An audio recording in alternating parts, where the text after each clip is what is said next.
Aang is suddenly awakened by a loud voice echoing through the courtyard. Toph has already begun another day of earthbending training. Without giving him a moment to rest, she orders him outside and immediately starts pushing him through a series of difficult exercises. To Toph, there is no such thing as sleeping. In When the Fate of the World Depends on the Avatar Mastering Earthbending, every morning follows the same routine. Aang gets knocked down. He stands back. Up, Toph pushes him even harder. Although the training is exhausting, Aang slowly begins improving. His movements become stronger. His balance becomes steadier. And for the first time, Toph admits that an airbender might actually have some potential after all. After another intense sparring session, Toph suddenly changes her teaching method. Instead of telling Aang to attack whatever stands directly in front of him, she picks up a tiny stone lying several feet away. With one precise movement, she bends the pebble through the air, knocking a piece of fruit away without damaging anything around it. Aang is amazed.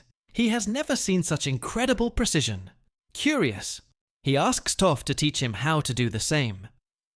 Toph smiles before placing a blindfold over his eyes. At first, Aang is completely confused. How can he possibly bend something he cannot even see? Toph explains that this question reveals the exact problem holding him back. He relies far too much on his eyes. Earthbending is not about seeing, it is about feeling, she reminds him of the lesson she taught him when they first met. Everything in the world vibrates. The rocks beneath, their feet, the trees, the buildings, even people. According to Toph, there is a hidden world beneath everything we see. Secret life that can only be understood by those willing to stop, looking and start feeling. She tells Aang to ignore his eyes and focus on the vibrations traveling through the earth. If he can truly sense the world beneath him, then he will eventually learn to shape it. Aang closes his eyes beneath the blindfold and concentrates with everything he has. For several long moments, nothing happens. Then suddenly, a small stone pillar rises from the ground. Excited, Aang believes he has finally succeeded. But when he removes the blindfold, he discovers the pillar appeared in completely the wrong place. Toph laughs. Although Aang failed the exercise, she secretly realizes he has made real progress. He is beginning to understand that earthbending is far more than physical strength. It is learning to trust senses that most people never even realize they possess. Meanwhile, inside Ba Sing Se, life has become surprisingly comfortable for Team Avatar. Since arriving in the city, they have been treated as honored guests. Every day, servants prepare meals for them. Officials welcome them warmly. Citizens admire the Avatar wherever he goes. For the first time since beginning his journey, Aang experiences what life could be like if the world were at peace. During one quiet afternoon, Long Feng meets privately with Aang. Unlike their previous conversations, this meeting feels much more personal. Aang admits that despite all his training, he still cannot fully understand what Toph means by the hidden vibrations beneath the earth.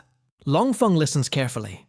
Before offering advice of his own, he tells Aang that one of his greatest strengths has always been his heart. The Avatar naturally sees goodness in people, even when others cannot.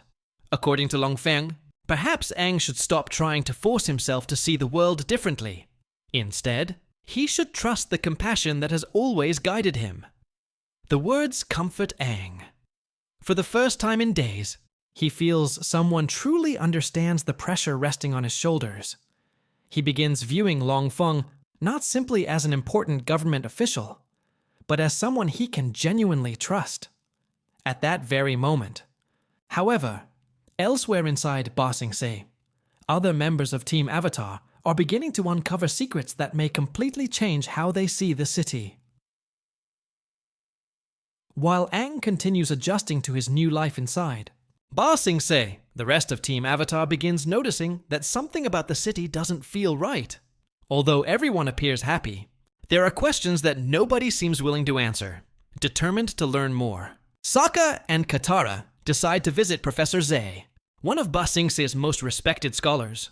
They hope his knowledge might help them continue their mission, especially now that they are searching for information about the coming eclipse and the Fire Nation. When they arrive at the university, Professor Zay welcomes them warmly and immediately apologizes for the disappointing condition of the city's library. According to him, Many important books have disappeared over the years. Some were stolen, others were quietly removed from public view. Katara is confused. She cannot understand why anyone would steal. Books Professor Zay gives a simple but powerful answer. Knowledge is power, and throughout history, those who fear losing power often try to control knowledge itself. The professor explains that his greatest dream has always been finding the legendary Spirit Library, an ancient place said to contain knowledge gathered from every civilization in history. He believes that somewhere in the world, the answers to countless mysteries are still waiting to be discovered. As the conversation continues, Sokka mentions that they are also searching for someone. Their friend Sai has disappeared shortly after arriving in Ba Sing Se.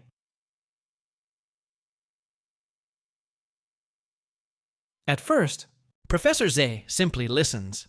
Then his expression suddenly changes. He quietly tells them that missing people are not uncommon inside the city. Over the years, teachers, researchers, students, and anyone who asked too many dangerous questions have mysteriously vanished. Some simply disappeared overnight, others were never spoken about again. Katara immediately asks who is responsible. After a long silence, Professor Zay finally whispers a name. The Dai Li, the secret police of Ba Sing Se.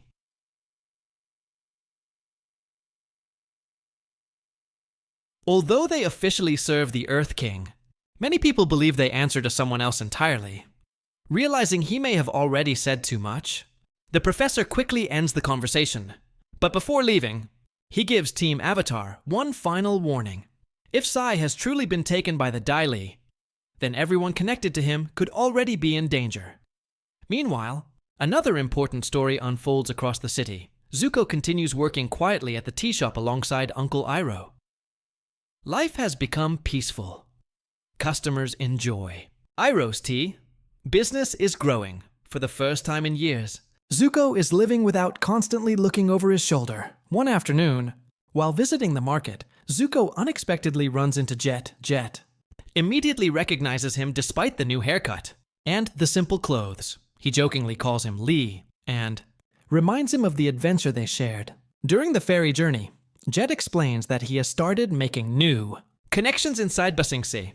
He hints that certain groups are preparing to deal with what they believe is growing Fire Nation influence inside the city. Then he invites Zuko to join him. Zuko refuses without hesitation. He tells Jet wants nothing to do with violence anymore.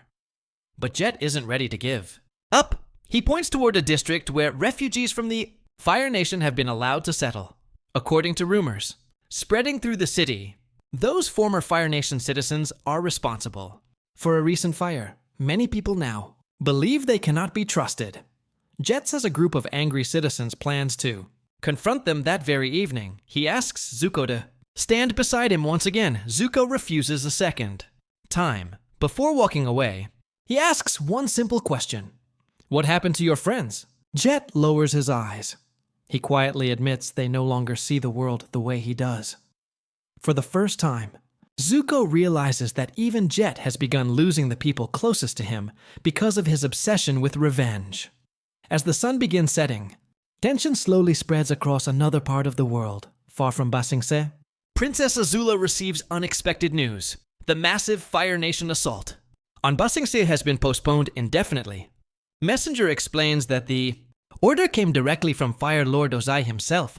Explanation is given. Azula is stunned. She had been counting on the attack to provide the perfect distraction while she secretly entered the city to continue hunting Prince Zuko. Now that opportunity has disappeared. Ty Lee gently suggests that perhaps the Fire Lord has an even better plan. At first, Azula seems uncertain. Then she begins thinking more carefully. If her father canceled such an important military operation, there must be a reason, and whatever that reason is, it may be connected to her own mission. As that realization settles in, a new plan slowly begins forming inside Azula's mind. One that could prove even more dangerous than a direct military invasion. While Azula begins rethinking her mission, life inside Ba Sing Se continues as though nothing is wrong. The city remains peaceful on the surface, but beneath that calm appearance, hidden tensions are quietly growing. Back at the Avatar Villa, another strange situation begins unfolding. For several nights, Toph has been sneaking out after everyone falls asleep. Because of her earth-bending abilities, she can feel every vibration through the ground and quietly leave the villa without waking anyone. Unfortunately for her, Sokka eventually notices one morning during breakfast, he casually mentions hearing heavy footsteps leaving the house every night. At first, Toph pretends she has no idea what he's talking about. But Sokka makes it clear that he knows she's been disappearing after dark. Rather than demanding answers, Sokka simply warns her, Aang's earthbending is improving every day. Soon, he'll be able to sense those same vibrations. When that happens, he'll discover her secret himself. Toph seems slightly uncomfortable. But instead of explaining where she's been going, she changes the subject. Sokka jokingly teases her, hinting that Aang cares more about her than she realizes. Toph quickly brushes the comment aside, insisting they're simply friends. Before the conversation can become any more awkward, someone knocks on the door, standing. Outside is a well-dressed businessman named Lao Wong. He politely introduces himself and claims he has an important proposal involving the Beifong family. Toph immediately becomes suspicious. She has spent enough time around wealthy people to recognize when someone is hiding their true intentions. When Lao Wong suggests continuing the conversation somewhere more private, Toph refuses without hesitation. She bluntly tells him that following strangers into isolated places is a terrible idea. Realizing she isn't easily fooled, the businessman changes his approach. He calmly warns her that if she refuses to cooperate, he will hand sensitive information over to the authorities. According to him, what he knows could seriously damage the Avatar's reputation inside Ba Sing Se. Those words instantly catch Toph's attention. Although she still doesn't trust the man, she realizes whatever information he possesses could place Aang in danger. Meanwhile, Sokka and Katara decide to investigate Sai's disappearance for themselves. They travel to his workshop, hoping to find clues explaining what happened after he arrived in Ba Sing Se. The moment they enter, something feels wrong. The building has been completely emptied. Furniture has been moved. Personal belongings have vanished. Even the messages Katara previously sent have disappeared. Without a trace, as they search the room, Sei's assistant arrives. Unexpectedly, she explains that she hasn't seen Sai since his very first night inside the city. She also reveals something shocking. She sent several messages asking Team Avatar for help. None of those messages ever reached them. Someone intercepted every single one. Before anyone has time to process this discovery, Dee suddenly appears once again. With her usual cheerful smile, she calmly insists there is nothing to worry about. According to her, Sai has simply accepted a prestigious position with the Royal Engineers and now lives inside the palace. Everything, she claims, is perfectly normal. But Katara immediately notices something strange. Judy answers every difficult question almost too quickly, almost as though she had already prepared her. Responses long before anyone asked them. The more Team Avatar investigates, the more they begin questioning whether anything they have been told about Ba Sing Se is actually true. Elsewhere in the city, Zuko makes a decision that could change everything. Although he refused Jet's invitation earlier, he cannot ignore the warning about the Fire Nation refugee district, quietly making his way there before sunset. Zuko meets the people living inside the fenced settlement. To his surprise, these refugees are nothing like the dangerous criminals described by the rumors. They are ordinary families, men and women who rejected Fire Lord Ozai's rule and escaped the Fire Nation, hoping to build peaceful lives inside the Earth Kingdom. Their neighborhood is poor and overcrowded, but they are grateful simply to live without fear of the Fire Nation's government. One elderly man immediately notices something unusual about Zuko, even though the prince has cut his hair and hidden his identity. The old refugee recognizes the movements of a trained firebender. He quietly tells Zuko that no haircut can erase the fire burning inside a person's soul. Zuko is caught completely off guard, realizing these innocent people may soon become victims of an angry mob. He warns them that violence is coming. The refugees thank him for the warning, but they explain there is little they can do. As part of the agreement allowing them to remain in Ba Sing Se, they are forbidden from using firebending. If they fight back, they risk losing the only home they have left. Zuko leaves with a heavy heart.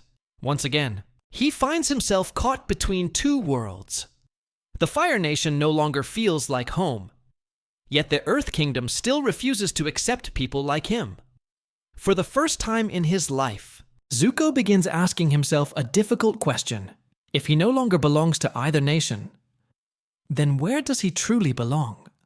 As darkness falls over Ba Sing Se, the peaceful image of the city begins to crack.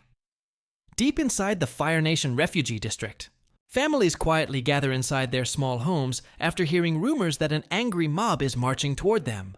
These are not soldiers or supporters of Fire Lord Ozai. They are ordinary people who abandoned the Fire Nation long ago, hoping to escape war and begin peaceful lives inside the Earth Kingdom. But tonight, their past may be enough to condemn them. Outside the district, dozens of citizens gather with burning torches and wooden clubs. Fueled by fear and rumors, they believe the recent fire in the city was started by the refugees. Without waiting for proof, they convince themselves that justice must be carried out immediately.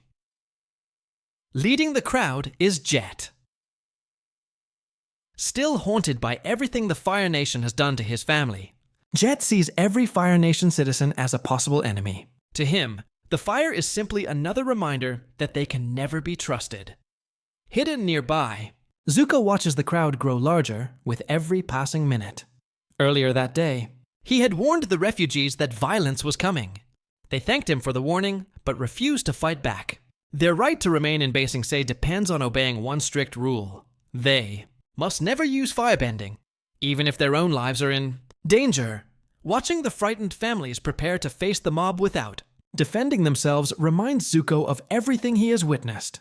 Throughout his own life, for years he believed honor came from serving the Fire Nation. Now, he sees innocent people being punished simply because they were born there. The angry crowd finally reaches the entrance to the refugee settlement, shouting accusations. They demand that every Fire Nation family leave the city immediately. Some begin throwing stones over the fence, others try forcing their way. Inside, panic quickly spreads among the refugees. Parents rush to protect their children, while elders desperately try to calm everyone. Before the situation turns into a massacre, unable to stand by any longer, Zuko steps forward. He places himself between the crowd and the frightened refugees. Without revealing his true identity, he tells the mob that these people had nothing to do with the recent fire. They abandoned the Fire Nation because they rejected Ozai's rule. They are victims of the same war, not its cause. For a brief moment, some members of the crowd hesitate, but others refuse to listen. Hatred has already blinded them. To them, every Fire Nation citizen is guilty, no matter what they have done. Just as violence seems inevitable, Earth Kingdom guards suddenly arrive. The soldiers force the mob to back away and order everyone to return home. The confrontation ends before blood is spilled. The refugees are safe, at least for tonight.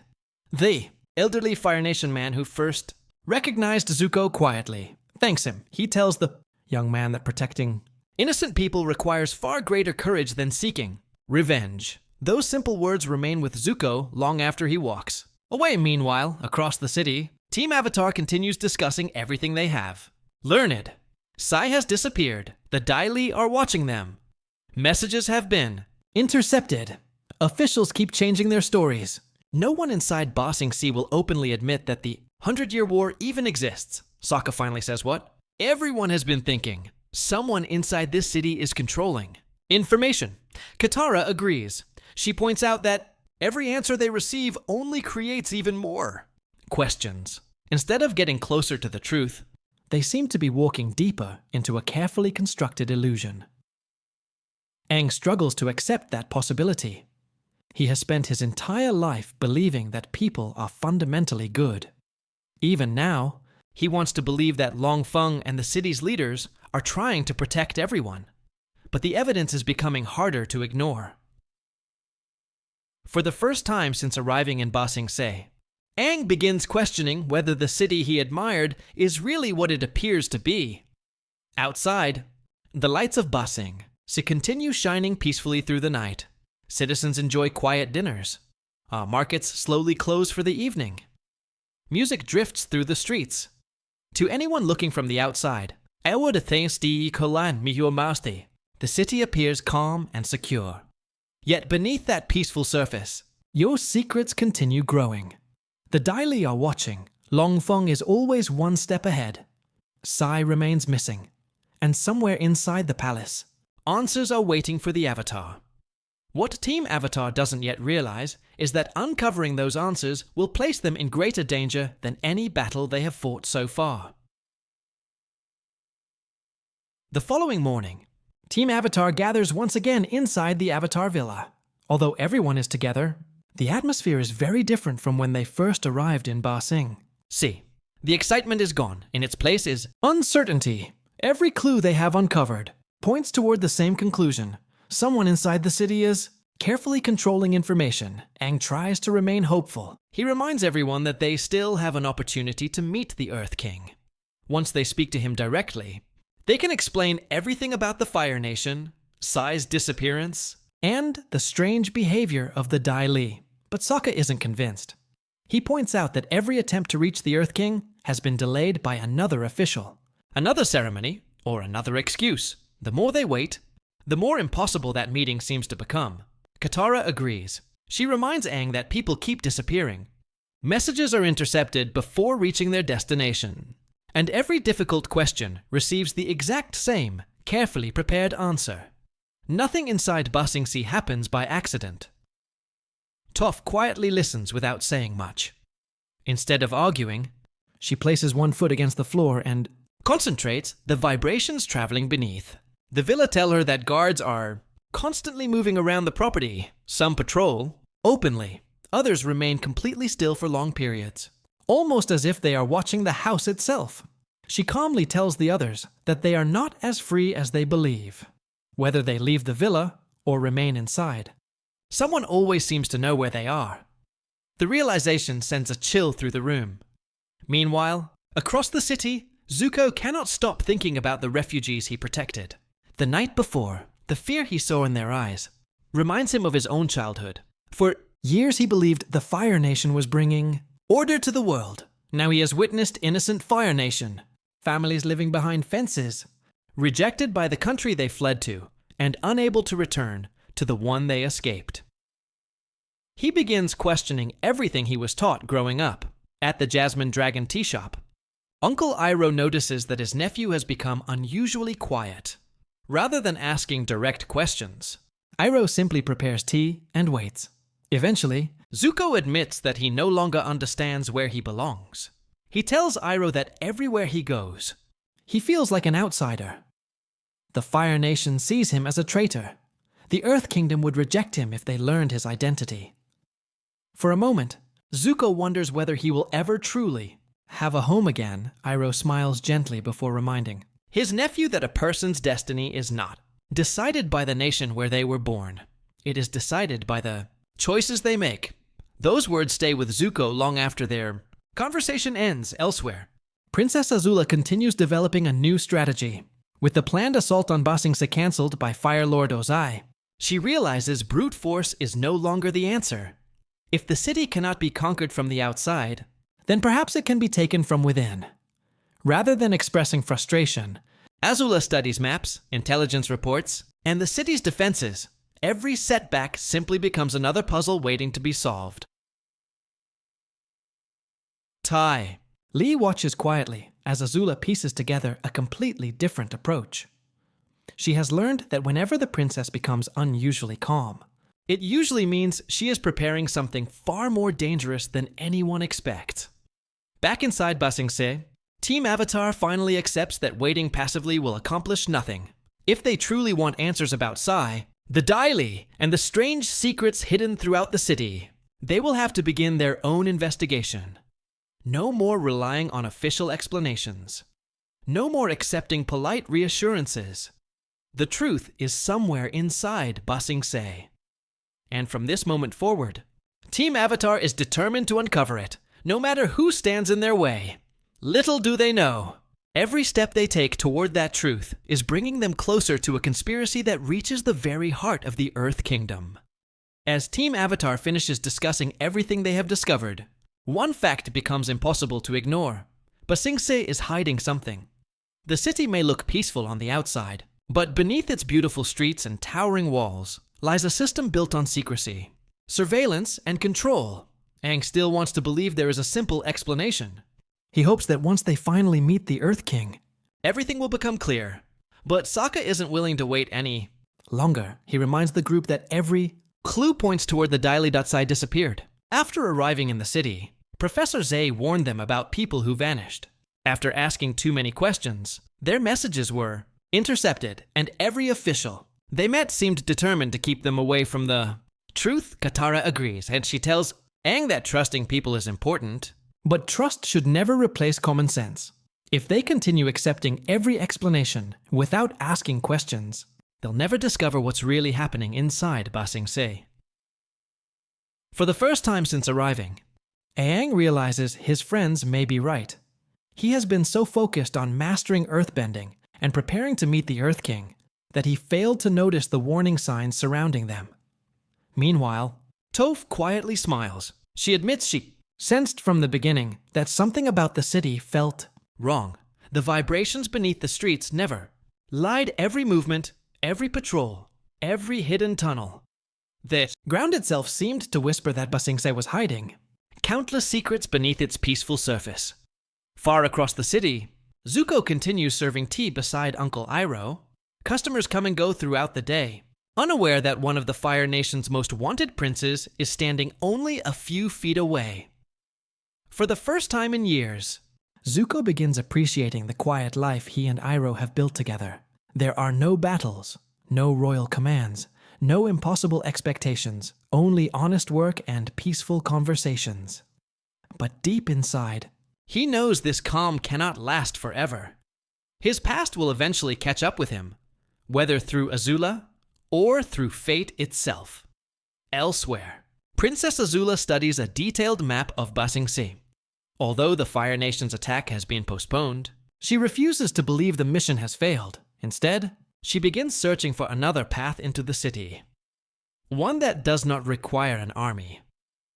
Watching Azula carefully analyze every possibility, Ty Lee realizes the princess is no longer thinking like a soldier. She is thinking like a strategist.